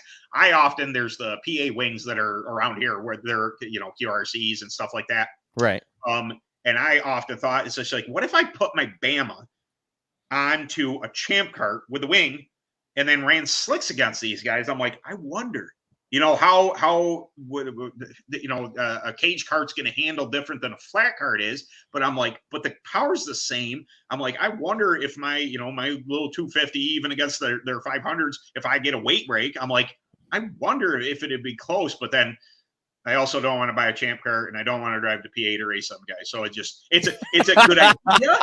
It's a really good idea that has flaws. And it's just like, maybe not. Do I have to send you my Subaru motor? Yeah. Oh man. Dude, somebody commented that. They're like, whatever video it was, they're just like, hey, it looks like you got this kart thing dialed. Why not move up to Legends or something like that? And it's just like, well, first off, in our area, it doesn't exist. You're either racing karts or you're going to the big tracks and you're running, modifieds and stuff Late like models that. and stuff. Yeah. I mean, I don't pay attention to those things. I have zero against late models. I have zero against sprint cars. I have zero. I will watch a race if I happen by it on MAV or whatever it is, and I watch it, and it's just like, yeah, it's pretty cool. I prefer up close. If I'm at the track, way more enjoyable than watching it on TV, exactly. just personally. But it's, hey, so and so won this, and I was just like, I don't know who that is. I kind of keep to myself. I keep in my heart realm. It's it isn't that it isn't awesome. It's just like, I know that if I go and watch that, I'm like, man, I bet you I could do that. And then it's cubic dollars. I just don't. No, absolutely not. Where do you see yourself? So Grand Nationals, and they're talking about trying to bring the Grand National stuff back, back here again on the West Coast. Right. If and when that happens, who knows? I like the East Coast, GKK. We're coming back for the Grand Nationals. We're going to go and visit Gettysburg and all that type of stuff. But where do you see yourself in the next 5 years? It's kind of a bummer because I thought I had a good couple years in me of racing points. I always kind of want to have a UAS kart to run and, have the ability to go to whatever race and, to meet up with the guys and, run the high horsepower stuff. Right. I had thought of the semi-retirement thing again and going back KT racing at Paradise with my friend. The track closed. And it's just okay. So tell us a little bit about, I didn't realize that until this year. Paradise closed. Yeah. There's two Paradises on the East Coast. The Paradise Raceway is down south. They hold a whole, but they still fully functioning, Right. And that's what I thought. Cause that's there in Georgia or this, Virginia. Yeah. Right. Yeah. Ours up here, big quarter mile, they run, could run full size cars on it. And they did, but nothing too big. They ran like 4-cylinder, just, car, like the micros and all that type of stuff. The 600 micros and stuff. They run a lot of those, and then karts. And I had been going there for 20 years. I had raced a race there for 20 years straight up until this year. And my kart won't hit the track there because the owner had owned it for 40 plus years, and him and his wife, he turned 80 last year, and he's just like, man, it's time. So he sold it to the quarry out back. It's not that they're going to dig up the track or anything, but the guy apparently wants an asinine amount of money to lease the place. And it's just like, hey, man, it's a dirt track. Yes, they make money. They don't make that kind of money to where you could just ask this ridiculous price for it. And I don't know about you, but I would rather pull in some form of income if you just bought this property. Instead of letting it sit dormant. Like, what are you doing? But it's, neither here nor there. Nothing I can do about it. My intent was to go and race KT 100 or whatever and just keep on going there after that. But I don't know. Every year I kind of play it by where are the Grand Nationals, what races are scheduled, how many am I going to make? It may come to a point where I don't want to chase points if the Grand Nationals are too far away. If they're in Spokane again, chances are I'm not going to run a whole series just to, to gather points and, not go to the Grand Nationals, but I'll hit 2-3 races here. Maybe I'll get a clone kart. We were talking a little bit about that you were feeling a little under the weather after that one. Yeah, man. Don't get me wrong. There is a local track. I shouldn't get too harsh on it because there is a local track. I mean, it's literally a bull ring. We have a UAS race there called Champion, and it's a flat 10th mile, and it's a real handful to get a hold of on a UAS kart, but they get a crap ton of predators, and I mean a crap ton, and it's trophy class basically. Oh yeah, mild money, for you don't win much, but it does look like they're having no noses, mild side panels. It just the old school look. Another that does look fun, but yes. The speed sensation, I'm like, going from 60, 70 horsepower down to 10. Oh, you're killing me. Come on, let's go. Aaron gave you a beer. Oh yeah. You see what Todd said? Todd Street said looking forward to KT. Oh, yeah. I don't, and I keep on going, and it's sometimes I don't want to. I sound weird. Sometimes the subjects I choose are things that pop into my head that are things I have encountered at track, and they don't always have to do with the physical, because they're honestly, it's a cart. It's very basic. There's this and that and this and that, but the mentality that comes with racing, the how to get out there, what you're looking for, the perception of speed, what situations come up, all this can be covered as well, and that kind of intertwines with me actually showing physically what's going on. I don't want to say it irks me. It's just like some people ask me a question, hey, why don't you do a video on that? And I don't want to be rude, but I go into my playlist and I share and then I post it. And I did. It's like, if you scroll down through my videos, not to be mean, if you scroll down through my videos, you probably find something on that subject. But some people just ask, there's no ill will towards it. But it's also like, you didn't look. Did you? It's listen, unless it's hand fed to you. Yep. Aaron said, please love the Predators. I believe he said please, but it's peas. Peas love the. Yes, he Kyle's super fast at it. He's whooping at least a heat race. I guess I didn't stay for the feature. Last time I was down to Allegheny Memorial Speedway. Kyle Pease was putting a whooping on some people in a heat race. I'm like, ooh, he's cooking. Road to the Grand Nationals coming up very, very soon. I mean, we were talking a little bit earlier off camera. You're like, oh crap, I'm not even close to being ready yet. I mean, it's right here. I mean, we just had. I mean, it seems like yesterday, GKK was here, and that was fun. And then with you guys having so much precipitation in the air, what is with that? You guys don't. This is the El Nino effect. We're currently being smoked out by Canada. Yeah, I heard about that. Yeah, it hit us again the past couple days, and it's just like But I heard half of Michigan or whatever like that is under a blanket advisory of not going outside. Yep. The racing thing. Yeah, I said to Jordal, who's my administrator for Central, and he was just like, man, we lost another one. I'm like, I was like, easiest title defense ever. Right. All they're doing is they're just laying out smoke bombs. We're going to be in July here in a couple days, and we have yet to run a race. It's just like, holy smokes, man. This is. Yeah, I mean, you only have 3 left. Yep. And then okay, so I mean, you don't even have a winter season. You don't have indoor and stuff there, do you? No. We have Syracuse indoor, which is Coke syrup. But if you want to go and race, and other than that, drive down south. That's the Coke syrup. That's the Coke syrup track, isn't it? And I did that twice, and no, thank you. Yeah, you need to have a neck restraint and a body pillow, and every year I go there. I did a whole video, covering it and what it's all about and everything. I thought that was kind of cool of me to go and do that, but it's a 2-hour drive there and then 2 hours back. And then every year I get there and I get that feeling.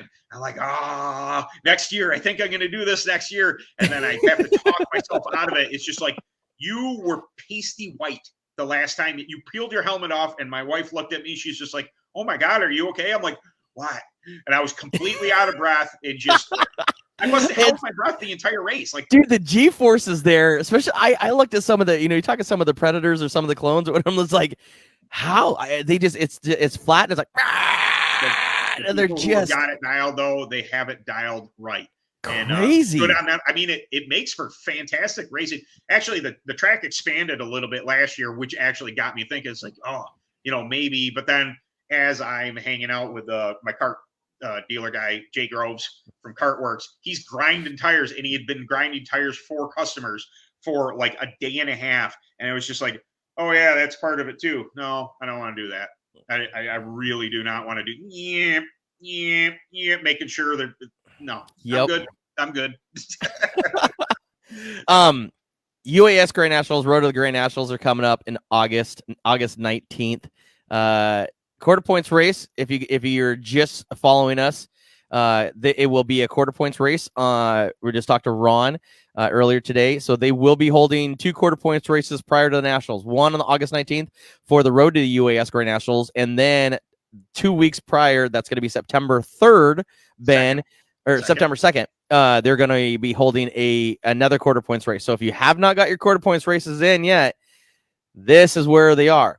Yep. Now we are going to have on also Mark Bertfeld. God, yeah, it's been a long day. Bertfeld on and talking about quarter points and possibly what's going to happen if you are in a region that has been rained out. What are they going to do for leniency? Are they going to go back to points from previous year? Are they going to, and this is the thing I want to talk to you about too. Maybe this might be a possible video. What are your thoughts as a driver? Say quarter points races and stuff get rained out. Okay. And road to the UAS Grand Nationals are coming up. Okay. Do we do a double points race? Do we do no points race? Do we do what would you look for as a driver? And this is where administration comes in. This is where it's hard, especially with a board. I used to be in that position. I didn't like it at all. Right. So as a former board member, this is the reason why I'm asking you is what would you do to allow, because I mean this is huge, right? I mean, you want to have as many cars as possible. Right. Okay. You have a huge East Coast field that is going to come. Right. I'm assuming there's going to be at least 60. Oh, for the Grand? Yeah. Oh yeah. Oh yeah. I mean, it's going to be an I would say anywhere. It could be anywhere 40 to 60. It really depends. Actually, I think there was a hurricane that stopped like Eddie Schreifels and some of the Florida boys from coming up in 2018. They were all set to go, and there was a freaking hurricane that hit. So it's weather dependent as well for them guys. Yep. But as a, and I'm sure Mark's watching this, what would you do if something like that happens? I would, regardless of, however, you would assume that any region can get at least 2 races in, or video setting up on maintaining a jack shaft system. Oh, I do not have a video on maintaining. I have a video on jack shafts.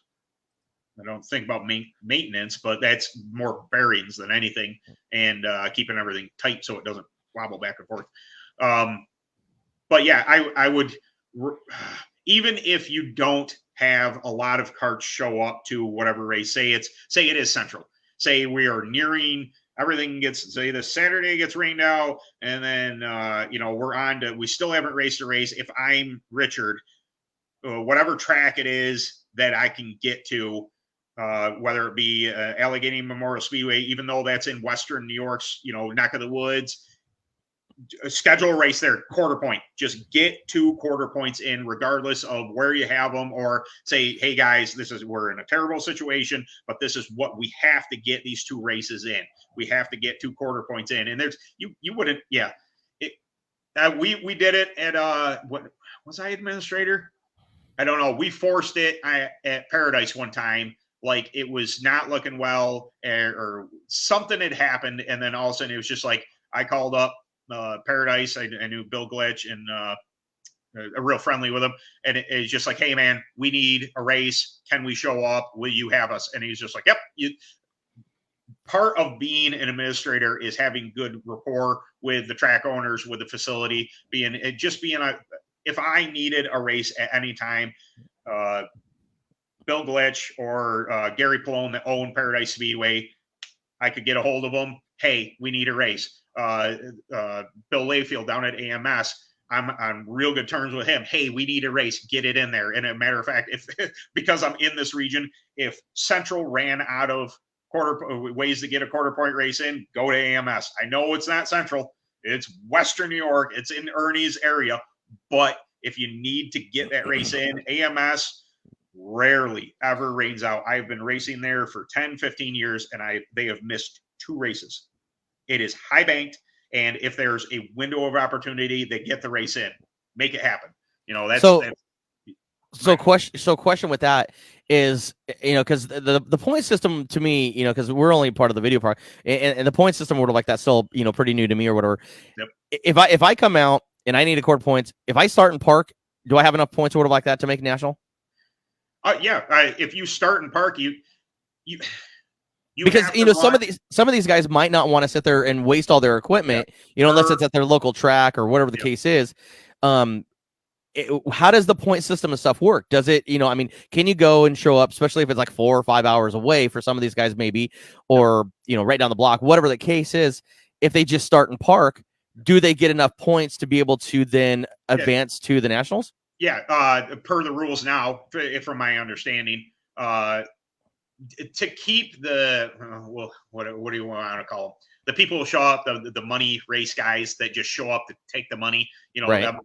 to stop that from happening, it is a requirement now that you run at least 1 quarter point race before and be an approved member of the UAS before you can even come to the Grand Nationals. Which there was some debate: is that fair? Is that cool? Are you hampering the this and that? It could still be debated, whatever. But the rule is the way it is now. You have to run at least 1 quarter point. However, it doesn't matter how many points you have. If you show up, if I showed up and I paid my money, I never even put my cart on track, and there were 7 guys there, and I got 7th place, I get 7th place points.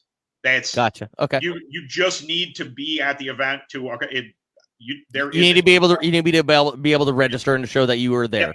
Yeah. You need to. Yeah, that's that. From my understanding, I'm being not an administrator anymore. I don't have to think about this stuff anymore. But. Well, and that's and the question and stuff came up. We've been getting Facebook messages and that type of stuff, and we just tell the people, hey, look, we're not talk to Mark or talk to the UAS officials and stuff, because we don't know. I mean, we're as lost.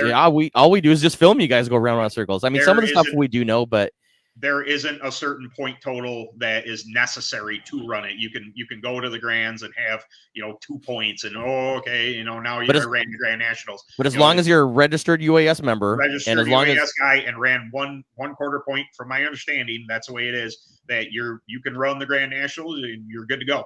Well, and you're not going to finish great in points, but you get the raise. Right. Yeah, I mean, it's just the trophy and the money at the end of the day. I mean, who cares about overall, right? Yeah, that's part of the thing about our Grand Nationals is it's not a huge payday, because the way American Muscle Car LLC, I think it is set up, they don't pay out a huge sum. It's just below whatever that cutoff is. It's not a monetary thing; it's a prestige thing. That's right. Are you the fastest guy? It isn't, hey, I showed up to win that 10 grand a race, or the win race or anything like that. It's the prestige. It's yep. Are you Are you fast enough to beat the champions? Are you fast enough to face the fastest guys in the United States on an open kart? It's like, I mean, it is like what you said. It's like your Daytona. Yeah. It's to win this. This is like your guys' Daytona. The money doesn't mean nothing. It's at the end of the day holding that trophy and going and standing up on that podium and going. Are you telling me that people spend anywhere $5,000 to $10,000 on an engine to go win $500? No, it ain't about the money. It's nice to get a little something back, a little something to take care of your hotel or your family. Fantastic tire bill. You do this for the love of speed and for the competition and the camaraderie of going to see once a year. You get to see all your friends you didn't see since last year, and go out and, bench race and have a good time. So we're going to put you on the spot again and be brutally honest, because we ask everybody and stuff that, it's kind of higher up in the UAS or whatever. 5 years ago, we started this, and Mike Lane, absolutely still to this day, have to give him 110% praise on getting us to where we are today with the UAS. If it wasn't for Mike at the BK, we probably wouldn't be sitting here right now talking. In the last 5 years, the growth in the UAS has quadrupled, I think, viewership and all that. And I mean, I could be wrong. I'm just, I might be talking about it, but now, with us coming on board, what have you seen good and or bad and or growth or what? Do you think we've had anything to do with some of the growth in the UAS, or do you think it's kind of, and we're not trying to toot our own horn, don't get me wrong. No. I'm asking because somebody else asked me that the other day. Do we think that us coming in or like that's helped the growth in it? I'm like, I don't know. Yeah, I haven't asked you guys. Right. I think, from my point of view, the first time I guess I knew anything about you guys was you were covering the BK, and I was just like, oh, You mean I get to pay money and watch this thing all the way from friggin' Western New York? Great. You know, is there a correlation between your coverage or not? You know, that'd be hard to figure out. But what it does do is it gives a more professional aspect to what we're doing instead of just, you know, a bunch of numbnuts with too much horsepower on a go-kart. Like, hey, why are you doing that? What do you mean you run this YZ250 on this car? What is, dirt racing? But it puts it in a professional manner to where you see the races and you're like, holy smokes, those guys are flying. And it looks, it looks good to have it broadcast in that light instead of there's something word visceral about seeing it up close. Not everybody can be there. Right. So they're left to watch it on their computer, on their TV, or on their phone or whatever. And at least they go, they can root for, from California to Pennsylvania for like, oh, dude, the race is on. I get to catch it. Whereas that wasn't available before. We're just hoping for little clips of cell phones and bad. Just somebody's Facebook Live and it the wrong way and then right. it gets everything sideways. It's like turn the camera. And you're yelling at them stuff too, and they're like this, and then also they start talking to somebody, and the phone goes over this way, and it's like, bro, the race, and you're hollering at the TV. I've done that so much. I've done the same. I've been watching a race, and I'm just like, I'm recording, and all of a sudden I trail off, and I'm like, whoa, wait, where are you going? I sometimes or whatever.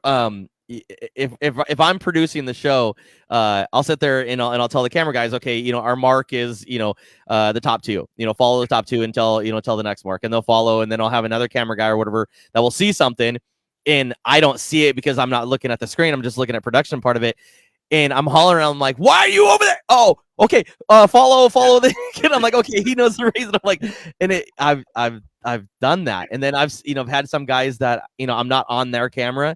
And so, they'll go down and like, they'll grab a drink or something and their camera will just kind of tilt down a little bit. And I'm like, what are you doing? And I won't tell them like, hey, go into camera 4, or going, now switching to camera 2 or switch to camera 3. And things happen so fast. It's like boom, boom, boom, boom, boom.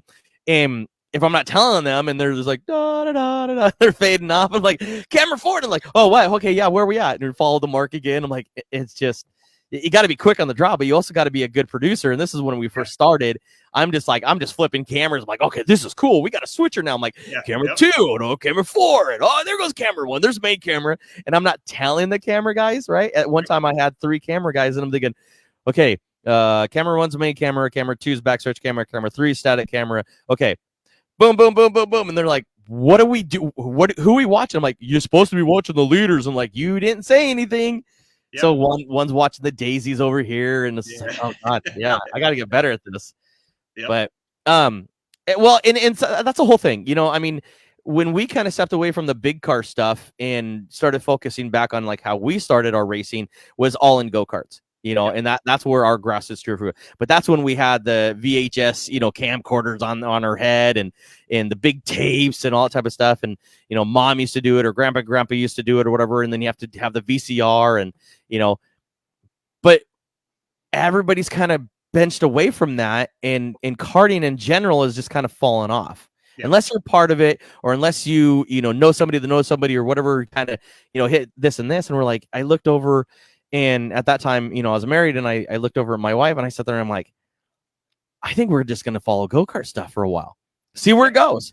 Yeah. And it is just like the UAS and then signing on every single year to do the nationals and everything else. It is just it's huge. It's a blessing. And we love to be a part of it, And so when somebody asks me, it's like, do I think that we have helped the UAS? I'm like, well, I always assume that we help whoever we're filming. Yeah. At least get our name out there and do all that type of stuff. That's what we want to do and make it the contacts and stuff that we do and trying to bring the best content as possible to you guys because we don't care about you guys going around in circles. We want to know who Ben Taft is. Who are you, Ben? You're a 46-year-old guy with a beard that, but we want to know who you are. It's easy to market that way. It's better for your sponsors and all that type of stuff or whatever. And the promotion for the track, the drivers, the rate, everything comes together. And if we can just be that much a part of it and think that we've done something, it's all that matters to me, man. Right. I don't need to have the fame going, it's us. If it wasn't for us, you wouldn't have those other 63 other people that have followed you. No, Right. bro, they'd have probably had them. It'd have probably, took whatever. Yep. But it is nice to sit there and think that we've had some sort of, uplift to it, and anything and everything that we do. But we don't pat our back and go, and we're the ones that did this. Yeah. You know what I mean? If it wasn't for us, UAS or whatever like that would have fell out of it. No, bro. No, they were good before you came. But if we can just be just a little bit and help you guys out and make you guys look good, then that's everything. So, Ben, hour and 40 minutes, bro. Oh yeah. Been awesome. It goes quick, doesn't it? It does. And I can't thank you enough for being a part of this. You are such a mentor and an ambassador for the UAS and a lot of guys and stuff that follow your YouTube channel. It's always a blessing to talk to you on and off camera. But dude, I never foresaw myself being this person. Like when I started UAS racing, there's no way I would put myself out there. And just as you get older, you start to realize that, hey man, just be yourself. Nobody cares. Nobody, right? And they either really like you or they just turn you off, and that's fine. That's don't hey, like it's as easy, right? It's as easy to flip it up as it is to flip it down. I just like the ones that don't like you that still watch. Yeah. Those are the best ones because I always ask them, well, how much money I owe them. They're like, well, why? And I'm like, renting all that space in your head. Yeah. Like, well, we'll talk about you tomorrow. And like, I know you will. Yeah. I know. It's okay. Ben Taft with Team Kart 6T3. You can find him on YouTube under Kart 6T3. All of his YouTube stuff, man. Make sure you sit there and follow Ben Taft. He's absolutely awesome. He's a guru, huge mentor, great friend of ours, great friend to me. I can't thank you enough, man. You are super, super awesome. Todd says one last question and stuff here that shows up. This has been great. Keep up the great work, both of you. Thank you, Todd. I appreciate you, man. This is, again, if it isn't for you guys, we couldn't be doing this. I mean, we'd be just talking to ourselves and be an hour and 41 minutes of like, hey, sometimes how you doing? In my videos, I think that I'm thanking everybody too much, but when it comes down to it, it's just me talking to my phone if nobody watches. So there's a reason why I say thank you over and over again, because it's nothing without people watching it, man. But does that make us narcissists because we are talking to ourselves, or it's really weird. You would think I don't know what it is, but I literally look at this and talk to it like it's a person. And I'm like, it's just such a strange. It's our own Jeff Dunham pet. Yeah. Yeah. So weird. It's just like, hello, cell phone. What's going on, man? Right. Weird. When I do like promo stuff or whatever, and it's just like me in a studio or whatever. Like I have the stupid background in the living room and stuff in the back on the green screen, but my living room's extremely dirty right now, so it's like Ben's a swell dude. I try to be. So I don't know where I was going with this, but anyways, it is sometimes you just talking to the camera. It's like, hey guys, welcome to Dirt 360 TV. We're live right now, and then it's just like, okay, cool. Then boom, we'll edit it, and I'm like, and then I'm watching myself back. I'm like, God, you look dumb. And then I overthink myself and everything else. I'm like, Rick Giverson. Yep. Rick says, nice job. Thank you. Thank you. He's a good dude. His sons drive UAS around here. Yep, nice. Super fast.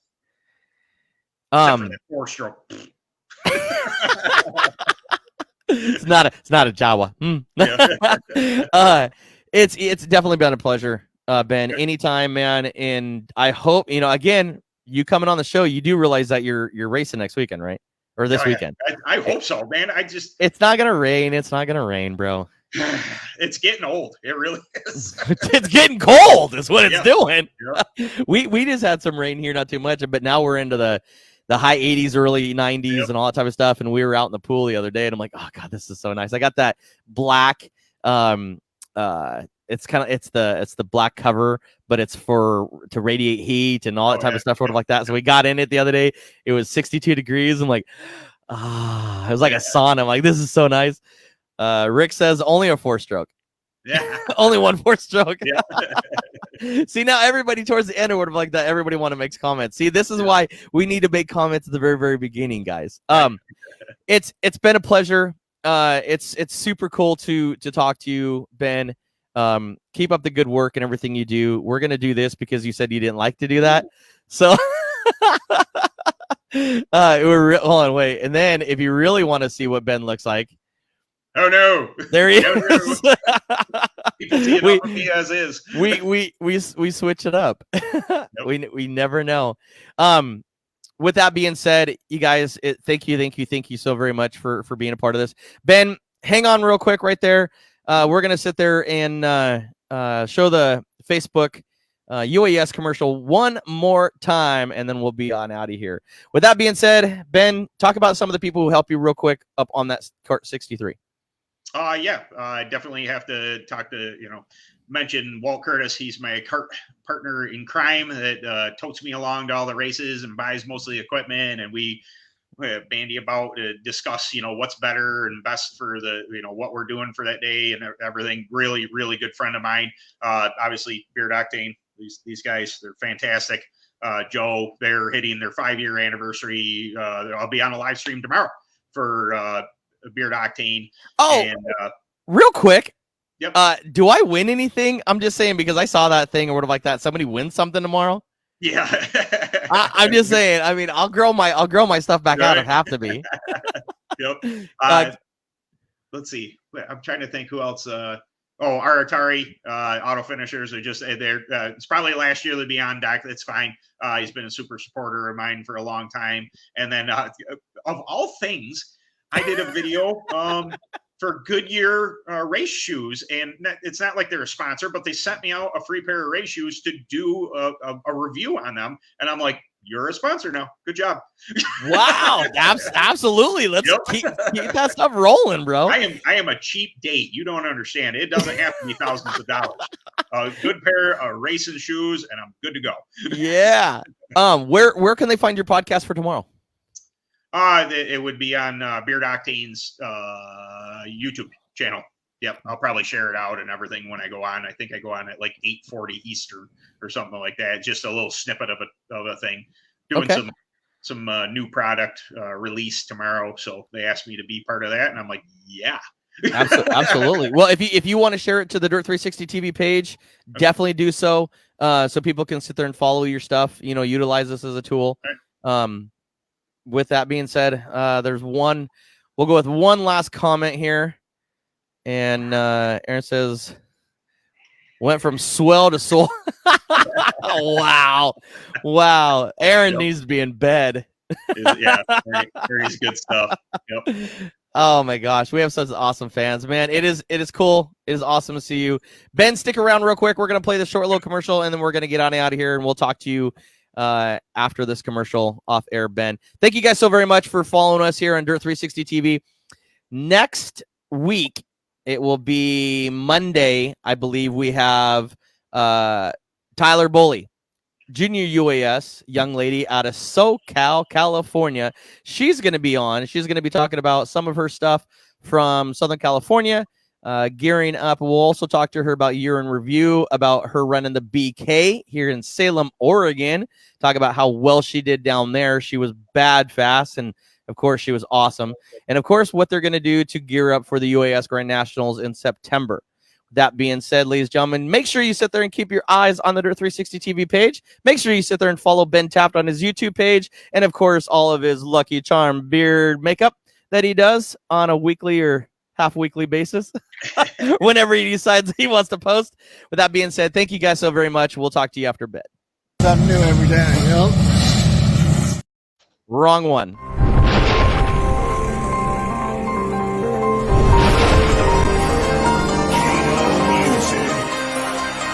I'm from that dirt. I'm all about that dirt. I'm throwing dirt. I miss that dirt. Gotta get back to I'm a dirt trackaholic. Call it what you call it. Saturday night, I am so Kenny Wallace on that dirt. I miss that dirt. back to it. I've been the Kenny Wallace of the rap game. Ever since I hit him with that dirt track thing. Now nationwide, everybody knows my name. They're like, mama, that's Kenny Montgomery. He sings that song we like. Yeah, boy, that's me. Roll out the trailer, I'm flossing. Them Hoosier tires glossing. Them cold kind we're tossing. They know I came to wreck it, yet I rarely bring out a caution. I hit the high side, boy, I park it for Brian Clausen. I do them like Kyle Larson. Watch me throw them sliders. Party in Victory Lane, and y'all boys ain't invited. Your mama gets excited when I pull up to unload. Even your grandpa talking about, man, that boy too cold. We don't sit on 24s, we don't ride on spinners. I'm posted up on them 15s with